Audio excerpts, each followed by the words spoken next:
in the middle of the Essex team, who find themselves in the field. 2 wins out of 2 for them so far in the Sunday campaign. There's Peter Such down at number 11, who bowled them to victory over Durham in the championship match yesterday. 1 or 2 injuries in the Durham lineup. No Simon Brown, who pulled a muscle in his side. He's replaced by Martin Saggers, a youngster from Norfolk. Also in the commentary box today, Dermot Reeve and Jack Bannister. And as we join play, Durham are 36 without loss in the 10th over.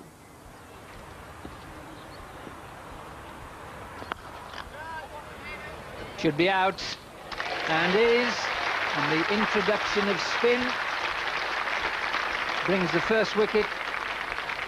It's Collingwood, who just got into double figures in the middle of the 10th over. Robinson the catcher. Such strikes 36 for 1. Collingwood attempting to be very positive against Peter Such. Here we see just a little skip down. He's hit it quite cleanly, but unfortunately for him, he's picked out Darren Robinson, who hasn't had to move, and pouches a fairly straightforward catch. Here we see it from side on. He's hit it off the middle. If you keep your eye on the fielder who's coming into your picture, he's hardly had to move, and good safe catch.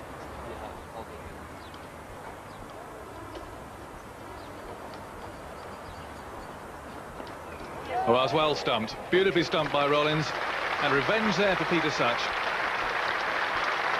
David Boone, having hit him straight down the ground for 4 earlier in the over, tries to repeat it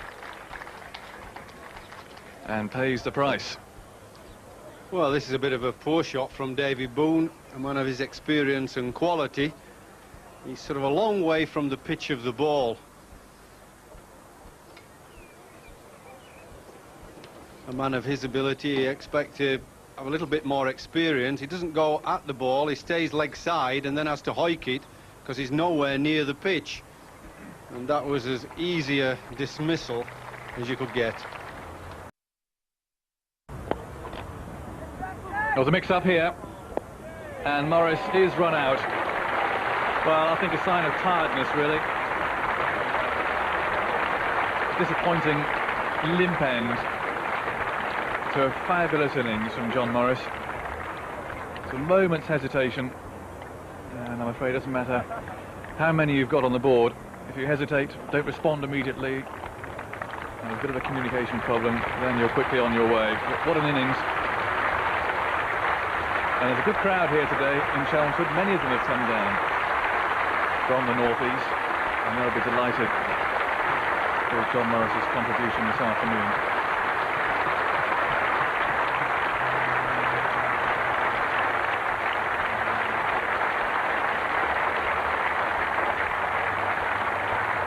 Seven sixes and 4 fours in that innings of 110, and just see here the hesitation at the non-striker's end, which led to his downfall. I think it was at best a quick single, but the hesitation is what has made it an easy run out in the end. Nick Speake clipping it to mid-wicket. Danny Law's the fielder. He's onto it quickly, but if you watch Johnny Morris in your picture, there's the hesitation. It's not a good throw in the end by Danny Law. Well taken by Rollins, and Johnny Morris isn't in the picture.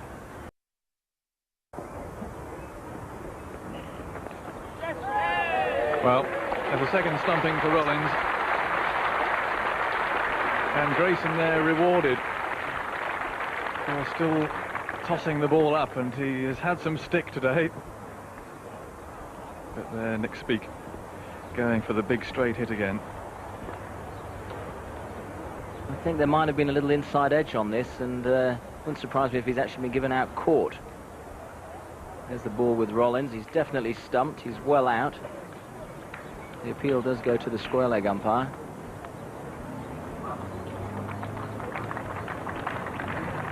Well taken by Rollins again, down the leg side. Almost a replay of the stumping earlier on,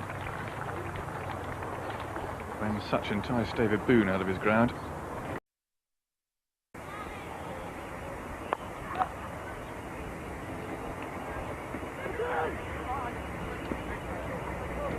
Oh, well now, that's close indeed, and a call for the third umpire.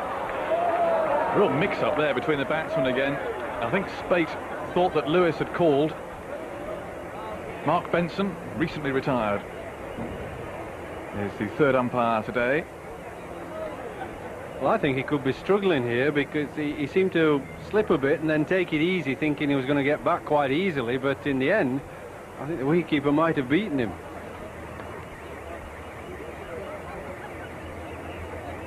And here comes Irani, ball bobbling around a little bit. Clean pick-up, and he knew which end he had to throw it at. Lewis hadn't moved out of his ground. Here comes the throw, and this is what Mark Benson will be seeing. Hard to tell from that angle with the wicketkeeper hiding the view. Here we go, we should see now. The bail has to be lifted. There we go, he's gone, I think. We should see a red light coming on. There he goes. And Martin's fate is run out. Agonising death, those aren't they, Geoffrey, with the third umpire. Yeah, they're very good for the public, though, and it's good for the game that we know exactly what happened. There's no doubt in our minds, the camera doesn't lie. But I do think he's such a good improviser that he ought to be much earlier. You can't have him come in as low as that.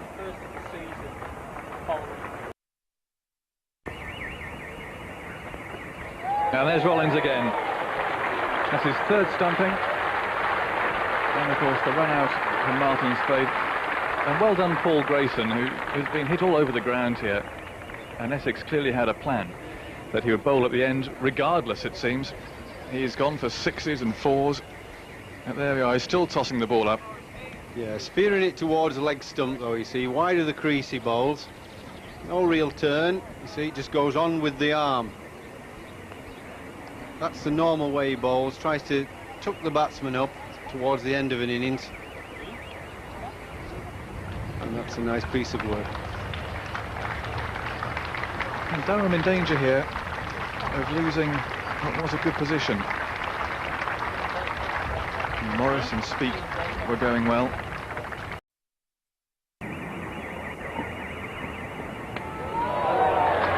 Well, there we go. And he's bowled straight. And I think Foster there had little option really but to go for that big hit. And Durham here will be disappointed. 169 for 3 they were at one stage. I think the bowler saw him coming. He seemed just there and he just slows it down. Nice, slow, short ball. Just tries to spin it. It offers. But the batsman was through the shot. He was beaten in flight by Paul Grayson there.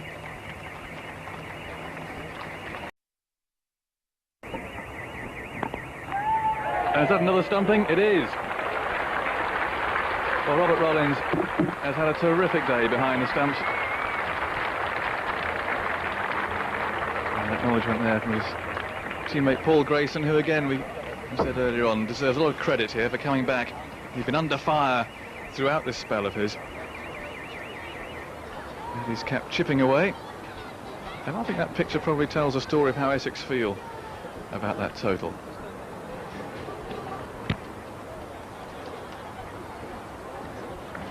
So 208 for 8 from 40 overs. Essex need 209 to win.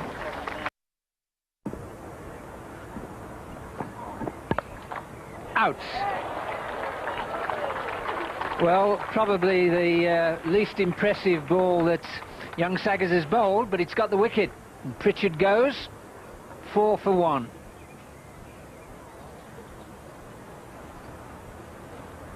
Saggers wide of the crease, drags this one down and sits up and says, hit me, and Paul Pritchard only manages to find James bowling at backward point. He'll be disappointed with that, Paul Pritchard. He could have hit that anywhere. He could have gone over the fielder. He's probably trying to keep it down in the end, and a very lame dismissal.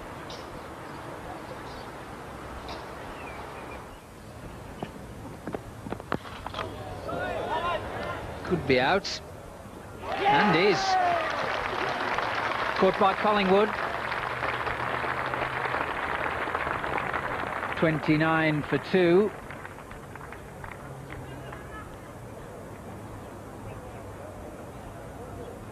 Stuart Law picking this one up. Yeah, it's a a prize wicket for Collingwood, a very fine fielder, and he's made good ground there to his left and pouched the catch, and a very important wicket that for Durham. Stuart Law's gone.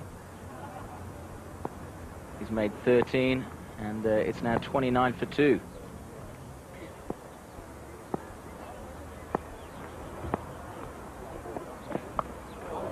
Has he got away with it? 2 going. There could have been all sorts of problems there. It had to be the keeper's catch. He called for it and got it. But my word, that could have been anything. Instead, 37 for 3. More success for Colleen. Nasser Hussain going for the pull shot. The ball was never short enough. Top edge. And we see Martin Spate making good ground. Would have been a dolly of a catch to backward point. And Spate's the one in the end who's got his gloves under it. Swivel pull by Hussain, only succeeding in a top edge. I think the problem here was Spate called, but he called late, didn't give Boiling enough time to get out the way. But in the end, it's Hussain gone. More success for Durham. Hussain out for 12.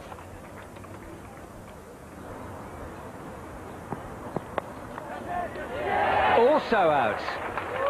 Well, Boiling again takes the catch. Saggers is the man who's benefited. And what a performance here now. 38 for 4. Well, Saggers has threatened whenever he's got the ball in the right area. This one full to Irani, just swinging it away. Irani drives, and James Boiling takes a good catch coming forward at backward point. There you can see the length of the ball, but Irani not getting a good enough stride into the ball, playing it slightly on the up, outside edge, in the safe hands of James Boiling. Boiling bowling to Danny Law, and he's gone for a big 6 and got it. And that's the first real authoritative stroke that he's played, because they've been in all sorts of trouble. That was a big one. Yes, I thought when Boiling came on to bowl, it was a bit chancy. You're giving the strikers like Law the opportunity to loft big 6s. They've been... Durham well on top. It wouldn't take much from a striker like Law to turn it round. And there goes another one. It was a full toss. Well, this is the gamble that Jeffrey was talking about that's certainly going wrong. See, once you've got a side down like Essex have been, they've been struggling to get runs, lost 4 top wickets. Really, anybody who bowls little medium pace on here would be better than Boiling just tossing it up and saying, hit me. It's a particularly bad ball, it's a full toss, but even a good length ball, a hitter like Law is going to go after him.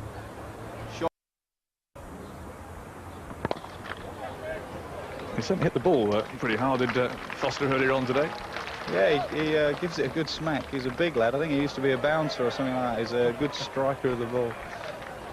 Thought about the Ashes. I mean, everyone seems to be really gripped by Ashes fever, don't they? Pick up a newspaper, it's absolutely full of it. So I suppose, you know, that really is the one to go for, isn't it? Yeah, I mean, like I say, this phone call this morning, it really focuses the mind. You realise that the international, cricket's upon you. It's Australia. Everyone's starting to talk about it in every paper. There's comment on it, and from Australians, from ex-English players and stuff like this.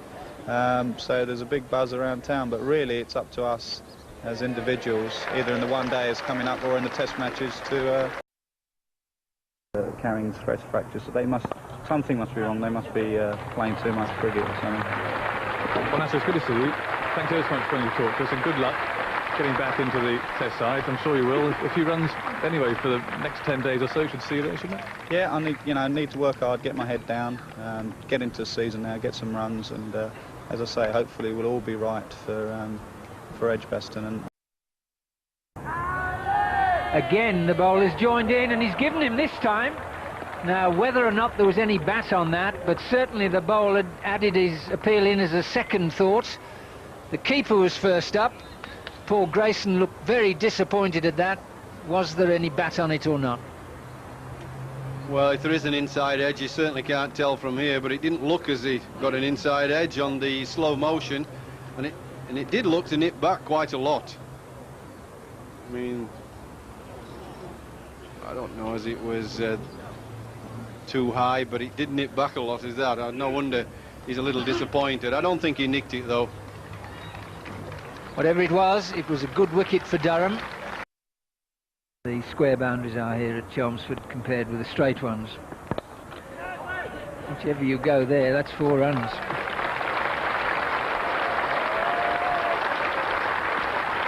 That brings the 100 up.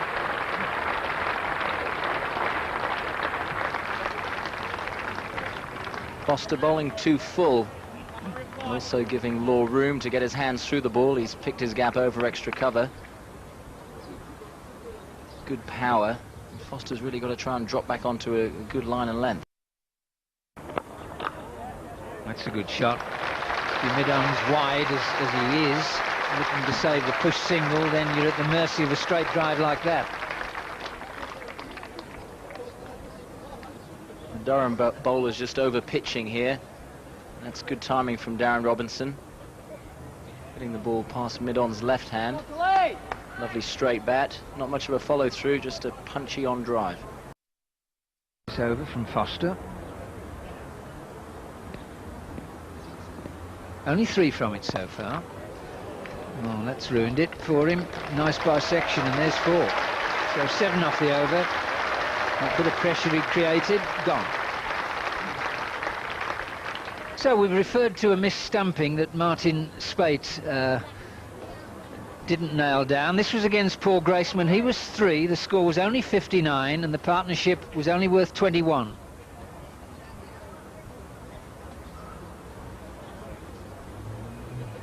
And plenty of time, Martin Spate, there, just if he'd have just taken the ball cleanly. And, I'm surprised that Grayson actually even advanced down. I think it's a big risk when the wicketkeeper is stood up. But That's fine enough to be 4.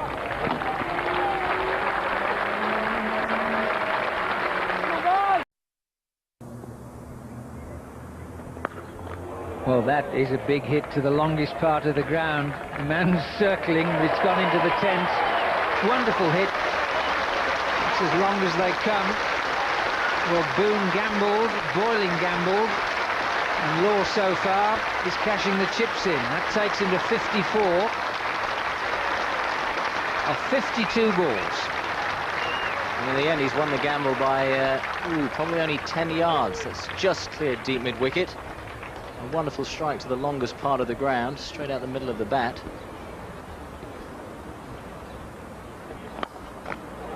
This should be out of the ground, or not out of the ground, but 6 to the straight one. Not sure whether Long On actually picked it up, but even so, second successive 6, and suddenly Essex romping away. Well, he's smashed one over deep mid-wicket. This time he's gone straighter, not in an orthodox manner, but a bit of a cross-bat shot, but he's gone straight, and that's gone flat for 6. That's a good shout. Yes, he's out LBW. First ball. And that's a crucial wicket for Durham. So well bowled, Martin Saggers. He took 2 of the early wickets. And he's now dismissed Robinson. And I wonder if that's just brought Durham back into the game.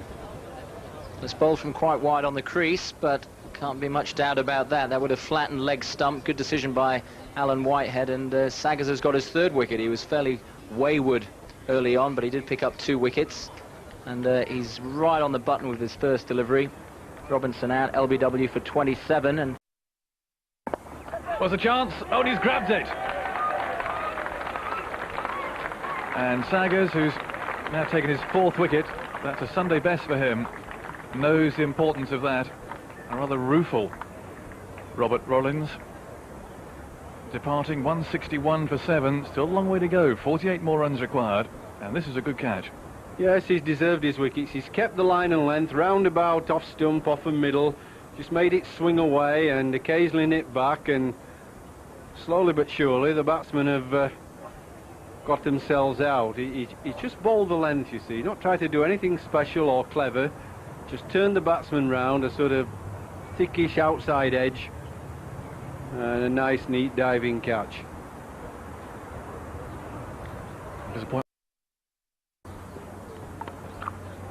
And that's a good stroke. And there are 2 men down the leg side boundary. Nisbet can get there. And again, a poor delivery under pressure. Short of the length, he just picked it up easily. They've let this young man get away. Brought the spinner on earlier in the day and he got plonked for 4s and 6s. And now once he's going, he's a very dangerous player.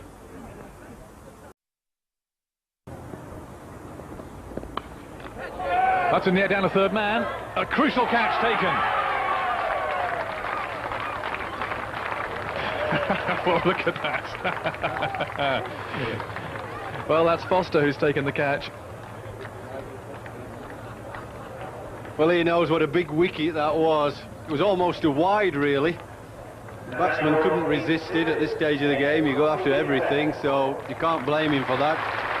It's a juicy wide ball there, but it flew off the edge, the face of the edge, straight up to third man. And what a big wicket this is. If he could have dropped that, I think his colleagues would have lynched him. But it's not easy down there, is it? You don't expect to take catches at third man. And that's the end of a super innings from Danny Law. 82 from only 75 balls, 4 4s and 4 6s.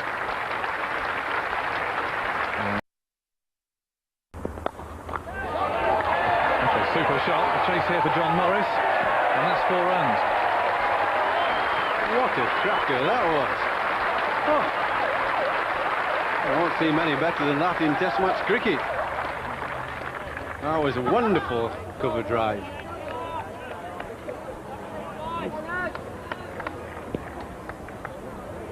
I hope Mark Islett's got his video running at home because he'll be... That's useful, that's 4 more. And that's again a sign of inexperience. A fine leg up on the edge of the circle. Kaleem to bowl anything other than outside the leg stump. Well, it is, Jonathan. You see, what's happened is he's got hit through the offside, so he thinks, well, I'll not bowl it there again. But he's forgotten a bit that he's got his fine leg up, so it's dangerous to bowl anything near the legs. He should have bowled it in the same slot again, or altered his field and said, right, I'm going to bowl leg and middle, but doing what he's doing now is too late. He's putting... That's a curious shot, but highly effective.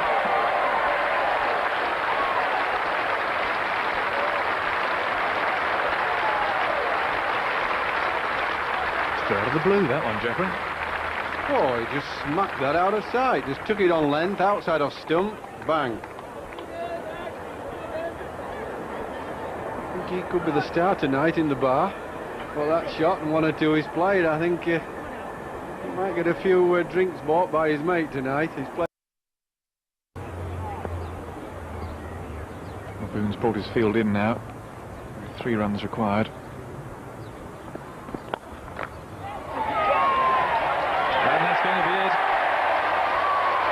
Terrific win by Essex. They've got there with 2 wickets to spare, having at one stage been 38 for 4 and apparently in disarray. And if ever there's a lesson in never give up, has been one delivered today. And there's a happy dressing room. Keith Fletcher, former England coach, in charge of the Essex team here. He'll be delighted.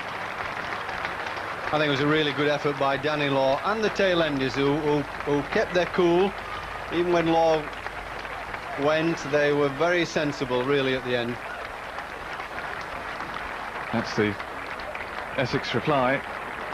Wanting 209 to win, that disastrous start. 38 for 4. Danny Law, 82. Really did swing the game.